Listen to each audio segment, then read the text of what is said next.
Bandicoot Retrospective. Press start to begin.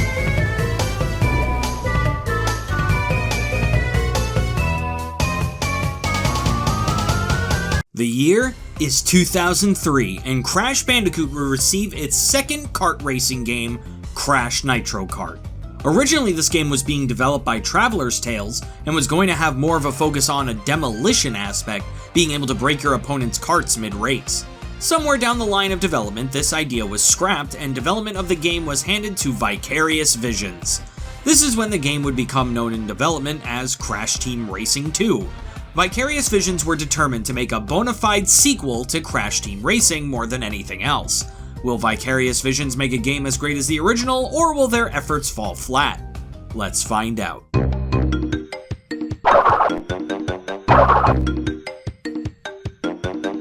Crash, Coco, Crunch, and Aku Aku are all chilling at their home when all of a sudden, they seem to get abducted by a strange light.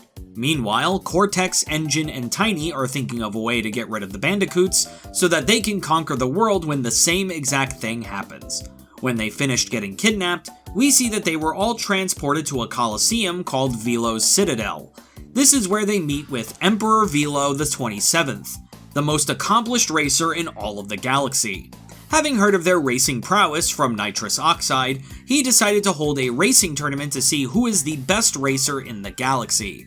Whoever wins gets to rule Velo's empire. This is when you get the choice to pick between Team Bandicoot, which consists of Crash, Coco, and Crunch, or Team Evil, consisting of Cortex, Engine, and Tiny.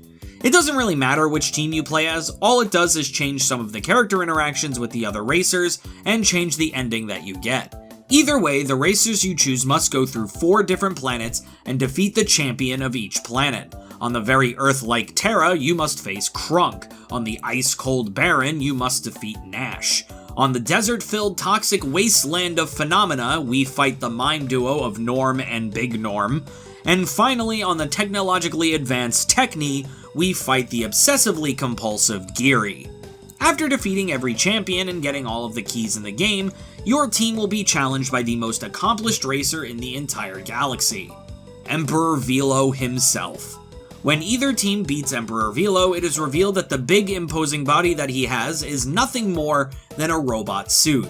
Emperor Velo is nothing more than a tiny little pathetic gremlin who thirsts for power. This is where the endings vary. If Team Bandicoot wins, Crash grabs Velo's scepter to assume his role as Emperor of the Galaxy. Crash envisions it, but realizes very quickly that he would just be sitting. A lot. Crash decides that being the ruler of the galaxy is boring as hell, and just gives the scepter back to Velo, and Crunch demands that Velo bring them back home, where they just chill on the beach. If Team Evil defeats Velo, the same twist with Velo's robot suit happens, with it exploding and revealing the real Emperor Velo. Cortex then steals the scepter away from the sniveling Velo. Cortex tries to lift the scepter in order to teleport them back to Earth and use their newfound power, but the scepter ends up breaking and teleporting them back to what Engine thinks is Earth. When the inhabitants show themselves, it becomes very apparent that they were teleported to Terra instead. Tiny then fixes the scepter and lifts it above his head, causing the people of Terra to start bowing to their new overlord, Emperor Tiny Tiger, leaving Cortex to scream to the heavens. I am super into this story. Not only are the animations and dialogue genuinely funny, but I love seeing these character interactions. I absolutely love seeing all of the stuff with Team Evil. Cortex being sick of all this shit and seeing this whole situation as a nuisance is incredible. For a racing title, the relationship between gameplay and story are really good. Velo is actually a very intimidating villain, and the build-up to actually racing him is awesome. Even all of the new boss characters are really entertaining. I'm very particular to Norm personally. They just seem like stand-up guys. As a sequel to Crash Team Racing, I would say this is the logical next step.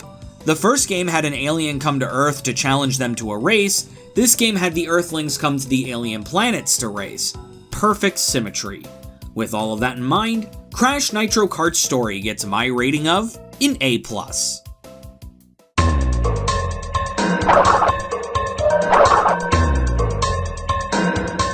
This game is very similar in structure to Crash Team Racing. The main adventure mode consists of exploring each hub world to go to the 3 races. Get first place in all 3 races in order to race the boss of the area. The boss battles are also the same, consisting of each boss being able to infinitely drop items or obstacles to their heart's content. Defeat the boss and you get access to the special challenges of each level, the CNK challenge, which is the same thing as the CTR challenge from Crash Team Racing, but with CNK being the letters this time. Some good branding. The other challenge is the Relic Race, where you must beat the race in as fast a time as possible while hitting boxes on the track that stop the timer for an allotted amount of seconds. Once you obtain all of the trophies, all of the CNK tokens, all of the relics, and all of the gems, you get to race Emperor Velo, leading to the endings of the game. In structure, it is the same exact thing as Crash Team Racing. If it ain't broke, don't fix it. So because it's the exact same, I'll be giving it the same score, right? Well, unfortunately not. For one thing, this game is much more difficult than its predecessor, especially in the final boss department. Don't get me wrong, Oxide is tough, but all in all, he didn't give me that much trouble. Velo, on the other hand, feels downright unfair, and correct me if I'm wrong, I think this final boss takes design notes from Crash Bash. The first time I raced Velo, every time I was about to lose the race, I restarted the stage to try again. This resulted in an hour of me trying my absolute hardest to defeat Velo, and it just wasn't happening. Even when I learned this very famous shortcut. This led me to believe that Velo was this unreasonable, impossible challenge. I came back to it later, but this time I allowed myself to lose a couple of races. I then beat Velo on my 3rd attempt in a race that felt a good deal easier than the previous 2 attempts.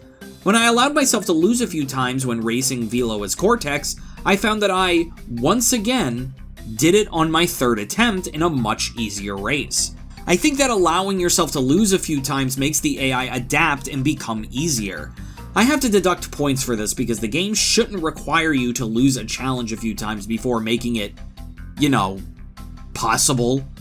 That's not fun. That's not overcoming a challenge. That's padding. I also have to say, the stability of this game is not there. Weirdly enough, this game suffers from something that I have never encountered in the PS1 game. This game has slowdown, which leads to dropped inputs, and it also has glitches. Throughout the game, especially in some of the more graphics-intensive courses, there are times where it seems like the game forgets that I'm holding X to accelerate, and it'll just make me stop. At first I thought it was my controller, so I bought a new controller for my PlayStation 2, but nope, that's just the game. This gets especially frustrating during some races when it becomes my main reason for losing. That has nothing on the glitches. Listen, I can forgive a glitch if it happens every once in a while, especially if it happens if I'm being real fucky with the game. More than a handful of times though, there are times where I just straight up fall through the track. I don't know what I do to make this happen or if it's just random due to the slowdown or the way the geometry is put together, but it happened way more times than I think it should for absolutely no reason. Not only has this cost me races, this has also cost me relics, which is really frustrating when I've already been trying a bunch of times to get the items. Is the gameplay of Crash Nitro Kart bad? No, not at all. It's just a downgrade from Crash Team Racing. With all of that in mind, Crash Nitro Kart's gameplay gets my rating of a B.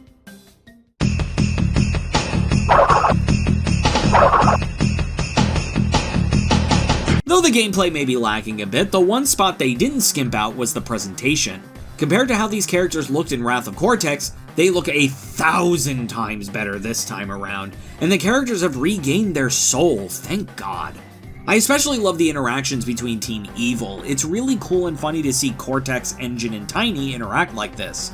It really brings a new light to their characters other than just being the villains. Hell, we got the character detail that Cortex hates clowns. We can credit the return of the character and good animation in this game's cutscenes to the fact that Vicarious Visions hired an animation studio to create the cutscenes for this game outside of the game development. This definitely was a great move because the cutscenes of this game are literally straight out of a movie. I do have to criticize the voice acting a bit though. Steve Blum does an amazing job as Emperor Velo, but he is definitely a strange choice for Crash. The worst offender of the bad voice acting bug is, weirdly enough, Clancy Brown voicing Uka Uka. Some of the line deliveries that Clancy Brown does in this game is just downright odd. It almost sounds like he's phoning it in. I know the dude is an amazing voice actor, bro's fucking Mr. Krabs for God's sakes, but here he's almost laughably bad. He's great as Cortex, just not Uka Uka. As for the music in this game, it's super forgettable. Not only do all of the tracks sound the same, but they're also very hard to hear. I can't remember a single song from this game because all I remember were the incredibly loud sounds of the carts and wheels and weapons and blasts of fire from drifting. Honestly, the music just fades into the background, barely trying to accentuate anything within the racetracks. With all of that in mind, Crash Nitro Kart's presentation gets my rating of a B+.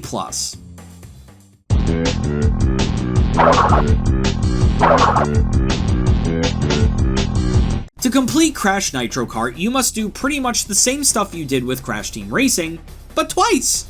As both Team Bandicoot and Team Evil, you must win all 12 trophies, get all 16 CNK tokens by winning the CNK challenges and doing all of the crystal challenges, obtaining all 13 relics, obtaining all 4 gems by winning the gem circuits, and defeating Emperor Velo in a race. Doing this will award you 100% in both save files and grant you the ability to play as Velo in the multiplayer, who has the best racing stats in the game. Honestly, the completion bonus doesn't really feel like much since I don't really plan on playing multiplayer, but doing all of the tasks and seeing the cutscenes in both stories was honestly reward enough for me. I just really like the cutscenes and story that much. The only thing to take note of is that, weirdly enough, the difficulty balancing is weird. The world that you will have the absolute hardest time with is the third one, Phenomena. On both of my playthroughs, I got through Terra, Baron, and Techni no problem. I didn't even have that much trouble on the gem circuits. For whatever reason, the AI is cranked up to 1,000 on Phenomena. Do I recommend completing this game? I'll give it a solid... sure.